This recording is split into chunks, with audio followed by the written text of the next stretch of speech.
Kisah ini merupakan lanjutan kisah saat Dewi Kadru berusaha menghasut Dewi Winata untuk menghancurkan telurnya sendiri. Dewi Kadru berkata, "Bukan urusanku untuk menemukan jawabannya. Ini terserah padamu. Melihat telurmu, sepertinya aku melakukan hal yang benar dengan meminta putra yang kuat. Sekarang lihat anak-anakku menetas dari telur mereka sendiri. Mereka tidak membutuhkan bantuan apapun dariku. Tapi anakmu, aku ingin tahu apakah mereka cukup kuat untuk menetas sendiri, atau apakah mereka membutuhkan bantuanmu." Dewi Kadru kemudian pergi dari sana. Mendengar perkataan dari Kadru, Winata merasa bertambah bingung dan mulai berpikir bahwa anak-anaknya membutuhkan bantuannya untuk menetas. Dewi Winata kemudian berdoa kepada Sri Wisnu, "Mengapa ini terjadi padaku, Prabu? Mengapa aku merasa cemburu ketika aku melihat putra saudara perempuanku berkembang? Mengapa keraguan tentang telurku sendiri muncul ke dalam pikiranku? Aku tidak bisa hidup dengan dilema ini lagi, Prabu Narayan. Tolong beri aku anak-anakku. Akhiri semua harapan yang aku miliki untuk menjadi seorang ibu. Atau beri aku tanda yang jelas bahwa telurku tidak kosong, bahwa putra-putraku tumbuh di dalam diri mereka dan bahwa mereka aman. Tolong beritahu aku, Prabu. Tolong beri aku tanda." Tapi tidak ada tanda apapun yang muncul sehingga Dewi Winata pergi dari sana. Saat dia pergi, arca Sri Narayan tiba-tiba bersinar, dan Dewi Winata tidak melihat itu. Saat itu isi hati Kadru muncul dan berkata, "Anak itu bahkan belum lahir dan kamu sudah melihatnya sebagai musuh. Pengkhianatan yang mengerikan terhadap adikmu sendiri. Kamu ingin menghapus keberadaan putranya karena kamu takut dia mungkin lebih kuat dari putramu. Mengapa kamu begitu yakin bahwa dia akan menjadi ancaman bagimu dan putra-putramu? Apakah kamu tidak percaya pada kebaikan saudara perempuanmu, nilai-nilainya dan sifatnya yang penuh kasih sayang?" Saat itu Winata berkata, "Oh Prabu, apa yang membuat Anda tenggelam sehingga Anda bahkan tidak bisa mendengar permohonan seorang penyembah? Anda juga tidak melihat penderitaan ibu ini. Begitu pula anak-anakku. Mengapa, Prabu? Apa yang kurang dari pengabdian dan kasih sayang keibuanku? Mungkinkah anak-anakku dapat mendengarku, tetapi mereka tidak berdaya? Tidak seperti anak-anak saudara Kadru. Mereka mungkin tidak cukup kuat untuk menetas sendiri dari cangkang telur yang keras ini. Aku tidak bisa duduk dan mengagumi telur-telur ini lagi.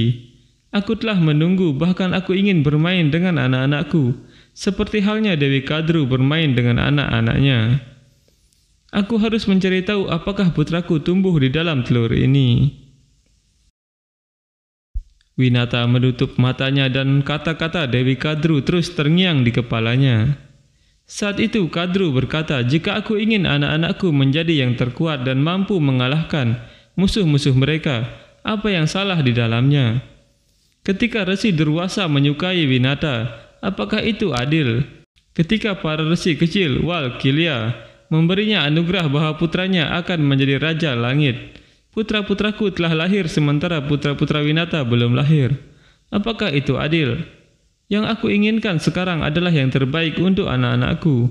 Bagaimana itu tidak adil?" Isi hati Kadru berkata, "Ambisi anakmu untuk menjadi perkasa bukan tidak adil, Kadru. Yang tidak adil adalah bersekongkol untuk membunuh anak seseorang bahkan sebelum ia lahir. Kamu menabur benih keraguan begitu dalam di hati saudara perempuanmu, sehingga dia bertekad untuk menyakiti putra-putranya sendiri. Dan jika kamu telah melakukan itu, maka kamu dan anak-anakmu yang harus menghadapi konsekuensinya. Jika konspirasimu menyebabkan Winata menghancurkan telur-telurnya, ingatlah, kamu akan bertanggung jawab atas kejatuhan putra-putramu yang akan segera terjadi." Isi hati Kadru kemudian menghilang dari sana. Mendengar itu, Kadru menjadi ketakutan dan berkata, "Oh Prabu Narayan, apa yang telah aku lakukan? Aku harus menghentikan Winata. Aku harus menghentikannya." Dewi Kadru kemudian berlari ke sana. Saat itu Winata berkata, "Anak-anakku telah menunggu di dalam telur ini selama 500 tahun. Mereka membutuhkanku untuk membantu mereka keluar. Mereka harus melihatku, ayah mereka dan seluruh dunia. Aku harus memenuhi keinginan mereka. Aku akan melakukan apa yang akan dilakukan saudara Kadru dalam situasi ini. Aku telah menunggu selama 500 tahun. Tidak lagi. Aku akan melihat putra-putraku dengan cara apapun. Aku pasti akan membantu mereka menetas dari telur." Winata kemudian memukul salah satu telur, dan telur itu retak lalu mengeluarkan cahaya. Cahaya yang muncul itu sangat menyilaukan dan ada tangan yang berusaha keluar dari sana. Melihat itu Winata berkata, "Telurku tidak busuk, anakku akan menetas dari itu." Aruna, anakku lahir dengan cahaya kemerahan dari matahari terbit, sehingga aku namai dia Aruna. Tapi Aruna dengan susah payah keluar dari telur, dan dia terbang dengan tubuh yang belum lengkap. Aruna berteriak dan itu membuat Winata terkejut. Aruna berteriak dan terus menangis melihat tubuhnya yang tidak lengkap. Aruna berkata, "Apa yang telah kamu lakukan? Kamu begitu diliputi oleh kecemburuan, sehingga kamu membiarkan putramu terlahir cacat. Aku tidak akan pernah memaafkanmu atas kekejaman yang mengerikan ini. Perasaan tidak aman, delusi, dan kecemburuan merampas semua akal sehatmu dan juga akal sehat saudara perempuanmu. Kamu merampas martabat yang pantas aku dapatkan. Aku tidak lengkap. Kamu harus membayar untuk ini. Kamu harus menanggung hukuman atas tindakanmu, Ibu." Melihat itu Dewi Kadru berpikir, tubuhnya setengah berkembang namun bocah itu sangat kuat. Langit telah berubah menjadi merah menyala karena kemegahannya. Bagaimana jika dia mengutukku dalam keadaan marah? Saat Dewi Winata akan berbicara, Aruna berkata, "Jangan bicara. Setiap kata yang keluar dari bibirmu saat ini akan menyerang tubuhku yang tidak sempurna dan semangatku yang hancur lebih keras dan hanya akan semakin menyakitiku. Kamu begitu diliputi oleh kecemburuan sehingga kamu kehilangan kehati-hatianmu sejauh ini. Kamu tidak menunjukkan keyakinan atau kesabaran. Kamu tidak menunjukkan rasa hormat pada berkah dari Resi Durwasa yang agung, juga tidak menghargai kalung manik-manik suci Parijata. Kamu membuat penebusan dosa para Resi Walkilia yang agung sama sekali tidak efektif karena ketidaksabaranmu. Dewa Wisnu sendiri memberimu tanda bahwa putramu masih hidup, Ibu. Tapi kamu terlalu sibuk untuk menyadarinya. Adikku mencoba mengingatkanmu tentang keberadaan kami dengan memanggilmu dari dalam telur. Tapi kamu menutup telinga terhadap panggilannya." Winata berkata, "Kamu benar, Nak. Aku membuat kesalahan yang mengerikan." Aruna berkata, "Ya, kamu melakukan kesalahan. Tapi meskipun tidak bersalah, akulah yang harus menanggung beban atas kesalahanmu, Ibu. Sudah menjadi kewajiban seorang ibu untuk melindungi anak-anaknya. Tapi kamu adalah seorang ibu yang membawa kerugian pada putranya sendiri. Aku harus menanggung trauma fisik dan mental selama sisa hidupku. Setiap kali aku melihat tubuhku yang cacat, aku akan menyalahkanmu untuk itu. Kamu harus menanggung hukuman atas apa yang telah kamu lakukan, Ibu. Aku menderita rasa sakit yang tak terbayangkan dan tak tertahankan. Kamu harus menderita dengan cara yang sama. Setiap saat dalam hidupmu, saudarimu di bawah pengaruhnya. Kamu membuatku terlahir ke dalam kehidupan terkutuk ini, sehingga saudarimu akan menyiksamu selama sisa hidupmu. Dan kamu tidak akan bisa tidak mematuhinya bahkan jika kamu mau, Ibu. Aku tidak akan pernah bisa terbang bebas. Demikian pula kamu juga tidak akan pernah bebas. Cara aku diperbudak oleh kecacatanku, dengan cara yang sama kamu akan diperbudak oleh saudara perempuanmu. Aku mengutukmu, Ibu."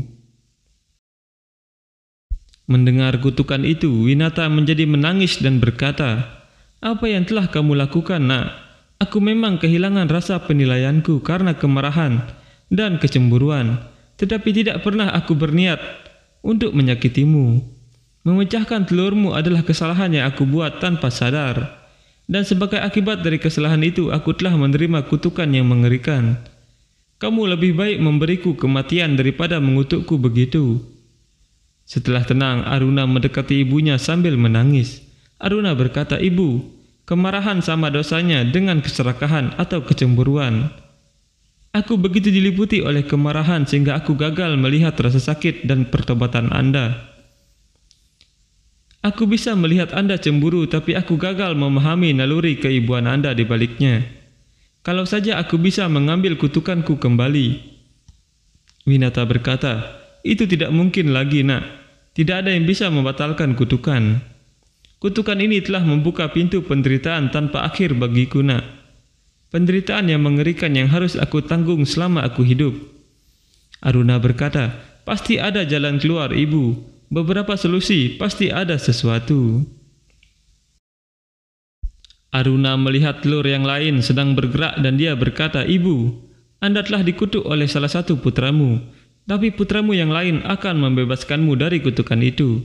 Itu adalah keinginanmu dan ayah agar putramu memberi contoh dengan rasa hormat mereka terhadap orang tua.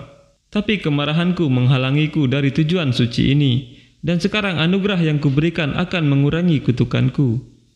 Putramu yang lain yang akan lahir setelah 500 tahun lagi akan menggerakkan langit dan bumi untuk menyelamatkanmu dari kesengsaraanmu.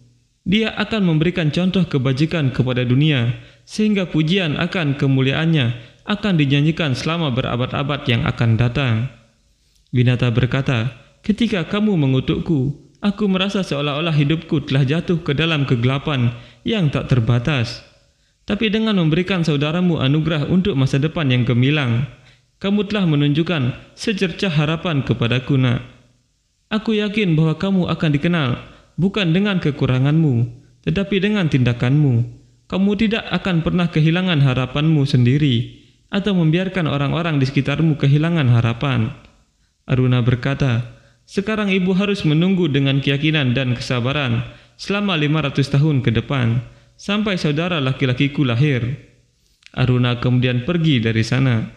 Winata mengingat anugerah dari resi kecil Walkilya bahwa kemuliaan putramu yang akan lahir atas karunia Dewa Wisnu akan dikenal jauh dan luas. Dia akan menjadi perkasa dan bijaksana. Dia akan dikenal sebagai Raja Langit.